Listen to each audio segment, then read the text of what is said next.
Do you like epic games? Games that tell a story? Do you look for these unique PlayStations that you'll remember for 20 years? Hello fellow gamers, I'm Jean-Michel Grosjeu and you're watching my series of videos where I tackle the rules of heavy games. And not only the rules, also some few basic strategies to help you feel comfortable at the game table. So here we go, it's time to overcome my delicious French accent and take a seat together in front of that heavy game box. Welcome my friends, I'm Jean-Michel Grosjeu. And today, my lucky friends, I offer you the rules of a game I love. Stationfall by Mate Klund, published by Ion Games. And if I love this game, this is because it is one of the very few modern examples of the category of games I'm trying to promote here on my channel, immersion games. Games that transport you to another world, and that's exactly what Stationfall does from the moment you open its rulebook.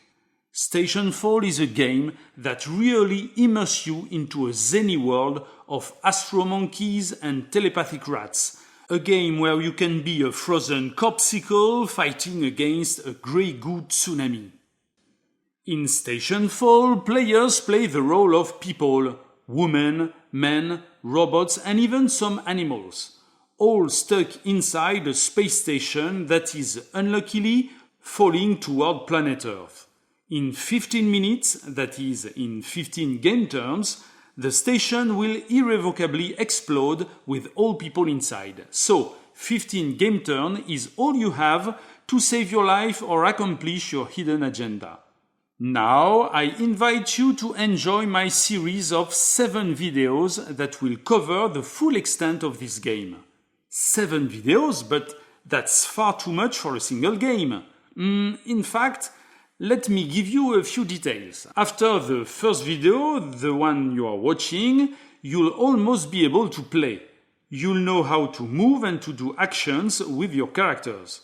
Then, in the second video, you'll learn exactly which characters you can play with, what the game calls your conspiracy, the secret group of characters who may be loyal to you at one time or another. And then, third video, I'll take you on a guided tour of the station itself with all its equipment, traps and dangers. And so, after 3 videos, you'll be able to play the game. 3 videos instead of 7. It sounds better. After that, 3 videos, number 4 to 6, will be dedicated to a characters gallery.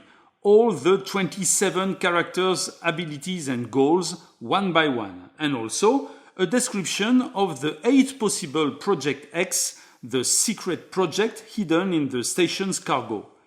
And finally, video number 7 for special rules about 1, 2 or 3 player configurations and some other variants. As usual, during these videos, step by step, we'll build together the Jean-Michel Grosjeu's player aid that you can download and print from the Stationfall's Board Game Geeks page. You'll find the links in the description. Okay, so Stationfall. Here is the station, a beautiful ship, but that is falling faster and faster to the Earth. For the moment, no one on board is really aware of the drama brewing. People on the station go about their business. Each of them is shown as a wooden piece with its personal symbol. Rooms are boxes where characters' tokens are located. Here, the colonel is in the security station. And first, let's take a look at the whole map, as the layout of its rooms and corridors will become a matter of life and death as you fight for survival. The station is made of a central axis. Red boxes, red rooms, linked together by red corridors. A character in one of these rooms can pretty easily move along this axis. And around this axis, 2 gigantic wheels are rotating to emulate some kind of artificial gravity. These are light blue and dark blue rooms and corridors. And take your time to understand the layout. Look, for example, as it can be difficult to move from the kitchen to the print shop that seems so close. 1, 2, 3, 4, 5, 6. You must go through 6 rooms to get from one to the other. There is no shorter way. The station's central axis is the main thoroughfare.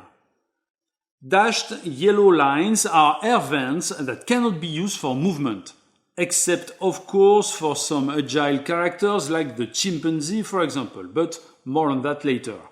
Just keep in mind for now that vents are not legitimate movement links. As you see, every single room has its own use in the station. There are airlocks, biolab, security station and even a therapy garden. My video number 3 will explain this room by room. Okay, so you are a character inside this doomed station, and what is your goal? At the beginning of the game, there is a bunch of characters scattered around the rooms, 14 for example in a 5-player game, 14 characters for 5 players. All these 14 characters are displayed in a tableau beside the game board so that every player can see and read all these characters' capabilities. And every player also gets a personal identity card that shows the identity of one of the 14 characters. This is the character this player will play. This identity card is kept face down, nobody knows who is who. Stationfall is a game with hidden identities. We will see in more details later how the game is set up. In this example, I drew the botanist identity card. And as a botanist, I have some personal goals. The same goals on the character's main card and the player's identity card. Every character's goals are different because a botanist does not have the same goals as a space chimpanzee, of course. Mainly, in this world, a botanist must feed his carnivorous pet plant with dead bodies and flee with it to the earth. We will see later exactly how to read and understand all these symbols. Stationfall is a highly asymmetric game. Every character has his own agenda, his own victory conditions.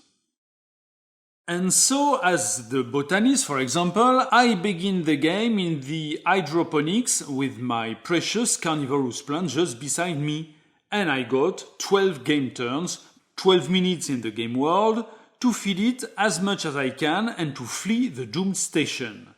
I said 12 minutes and not 15 as before because game length depends on the number of players and it is 12 turns for 5 players. Fine, but in order to achieve my goals, what actions exactly can I do each turn? Players play each in turn, first player first, then clockwise. The first player is randomly chosen at the beginning of the game and never changes until the end. During his turn, a player mainly chooses one character and activates it to perform actions. Of course, he doesn't have to move his own character. He can, but it is not mandatory. He can move another character to keep his identity secret. Assuming the botanist is my secret identity, I could move the daredevil, for example. As we will see very soon, my botanist had built up a network of friends before this whole station incident. This network is called his conspiracy, and a player can move and use all his characters' conspirators. But only one character per turn. If I choose to move the daredevil, I cannot move the botanist during the same turn. And when I activate a character, I can do 2 actions with him. 2 actions among a list of possible basic actions. The first possible action is to move. This is called the step action. For one action, your activated character moves 1 step. And 1 step is a move to an adjacent room. The rules call these rooms sections. You take your character, you follow a corridor, a thick colored line, whatever color, and you end your movement in the next section. With 2 actions per turn, you can move 2 sections, and that's all for your turn. Very easy, but if you do the math, it takes 3 turns to go through the entire ship's length, from the bridge to the aft airlock. 3 turns, that is 1/4 of the whole game. So you understand that in this game, every action is precious and you shouldn't waste your time wandering around aimlessly. The second possible action is to pick up an item. Items are square tokens. The most common ones are the helmet, the bludgeon, the nanogel, and the gun. But there are some more exotic ones, like the botanist's pet plant, for example. It is depicted on a square token, so it is an item. As we see here, items can be left unattended in a room. It's token just right there on the map. And the botanist can pick up his plant because it is in the same section. With the pickup action, the botanist takes the item and puts it in his own inventory. Every player has a 3-box inventory. These 3 boxes are difficult to see because they are printed in black on dark grey background, but they are here, I promise. This inventory is on the character's main card, not on his face-down identity card. Each player's inventory and the items that are in it is a public information.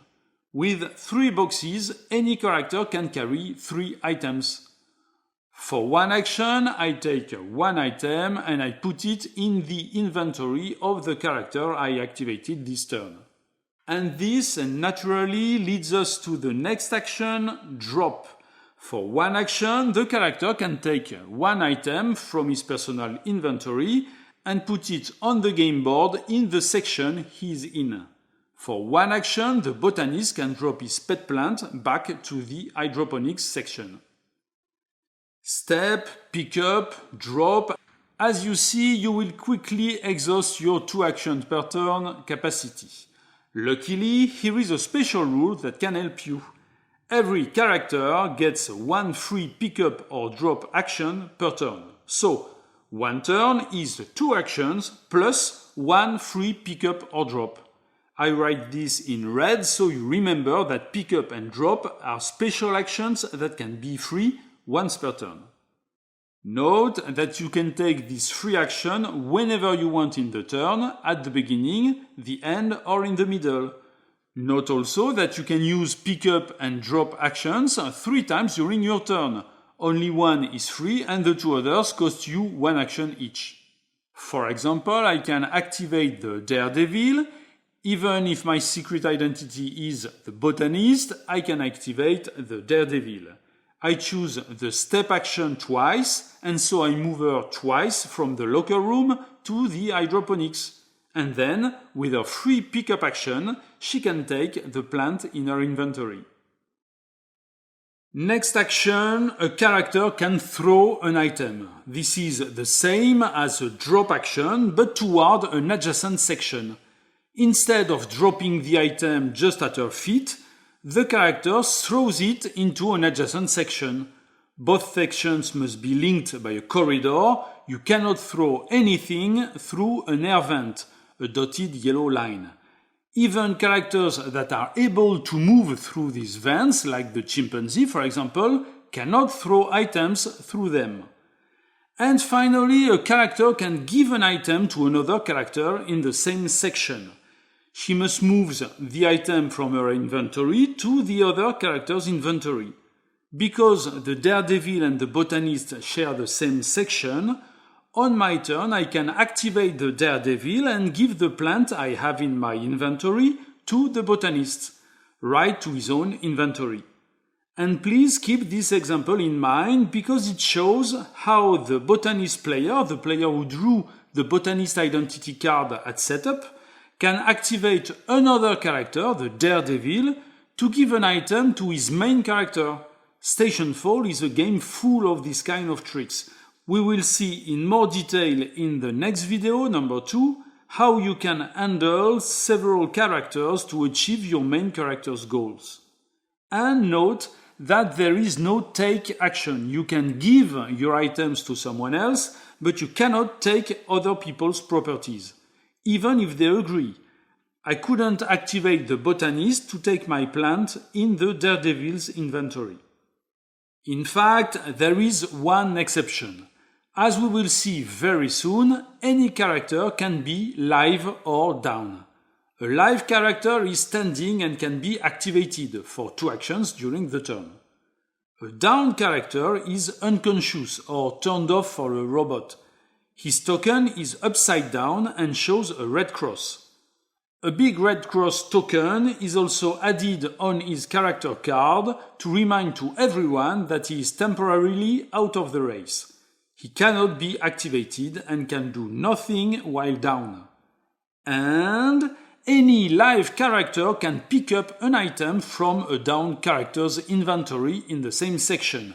In other words, with the pickup action, the daredevil can search the unconscious botanist's pockets and steal his carnivorous pet plant. Note that the free action any character gets on his turn can just be a drop or pickup action, the ones I wrote in red. Throwing, for example, requires a true action, one of your 2 available actions. But if you steal an unconscious character, it is a pickup action, and you can do it with your free action. So remember, a good way to steal an item from an opponent's inventory is to knock him down and loot his pockets. Fine, it's getting fun. But how to do that? How to knock another character down? Let me introduce the attack action. In order to attack, you need a target, a character in the same section than the character you've activated. Here in the forward hub, you activate the medical robot and your target is the astrochimp. Then you need a weapon.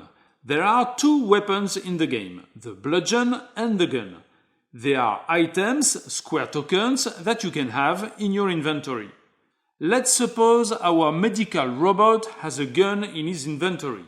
With a gun, it's very simple. For 1 action, the robot attacks the chimpanzee and makes it down. No die roll, no luck involved. 1 attack action, 1 target character down. If your weapon is a bludgeon, this is a little more difficult. A bludgeon can attack a robot target as easily as a gun. Robots are black tokens, humans are green, and yes, the chimpanzee is a human character because, as it is told in the rules, our DNA are 99% the same. Anyway, if the astrochimp attacks the medical robot with a bludgeon, the robot is down, period. But if your target is human, green token, the bludgeon attack makes him down only if he doesn't wear a helmet. In other words, a human character with a helmet item in his inventory cannot be attacked with a bludgeon. In our example, the medical robot cannot attack the astrochimp. And in a way, we can say that humans are more resistant to attack than robots because they can resist bludgeon attacks with a helmet, while robots cannot resist any attack, whatever the weapon. Note that a down character is not dead. He is unconscious, whether human or robot, and cannot be activated. He cannot do any action. But another character with nanogel in his inventory can revive the down character. This is the revive action. The same action to revive a down human or a down robot. It requires a nanogel item in the healer character's inventory, the character who actually does the revive action, and then the down character becomes live again, easy. The nanogel token bears the number 2, that means that it can be used twice. Here, if the chimpanzee does the revive action on the down medical robot in the same section, he spends 1 dose of nanogel by flipping his token and the robot is live. The first revive action flips the nanogel to its other side with the number 1, and then the second revive action discards the item. And finally, let's see the rob action. In this case, your character, the ones you've activated, let's say the stranger, is in the same section as another character, the microbiologist. And the prerequisites for the rob action are the same as for the attack action. With a gun, the stranger could attack the microbiologist because a helmet is no protection against a gun. There is no way to protect oneself against a gun. And so, because he could attack, he can rob. and he simply takes one item of his choice from the microbiologist's inventory. He takes the helmet.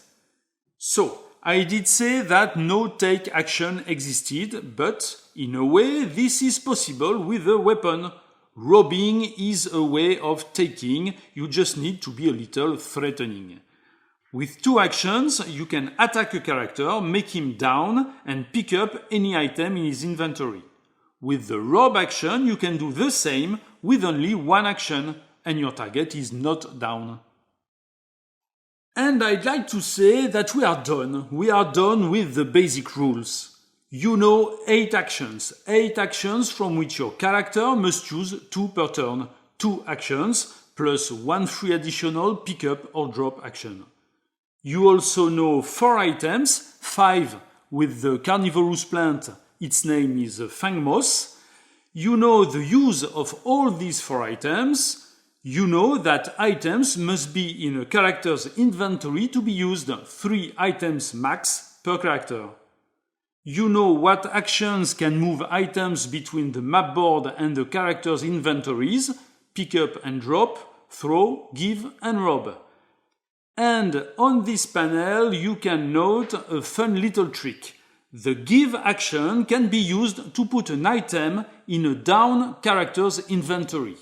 That seems useless, but for example, the security robot earns victory points by putting down dangerous humans. And a dangerous human is a human with a weapon. So, a good way to win with the security robot is to attack innocent human characters and put afterwards, where they are down, a weapon in their inventory with the give action. Do you see how this game is crazy? Okay, you know also how to attack, and you know how to revive a down character to attack it again and again. Note on these panels that the little A token shows the character you've just activated. We will see in the next video how activation works exactly. So, you know that a character can be down after an attack, but once down, he can be revived with the magical nanogel. A down character cannot be activated, but another character can pick up items from his inventory. And note here another little trick. A character using a step action can drag a down character, but only for a one-section movement. If you activate the colonel in the forward airlocks with a step action, he can move to adjacent tanks and drag the unconscious chimpanzee with him.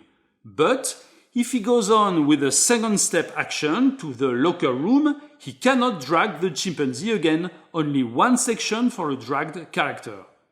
And finally, there is a self-preservation rule. An activated character cannot voluntarily do an action that makes him down. He cannot shoot himself with a gun, for example, and as we will see later, he cannot enter a burning room or leave the station into the vacuum without a helmet, and so on. And so that's it for this video.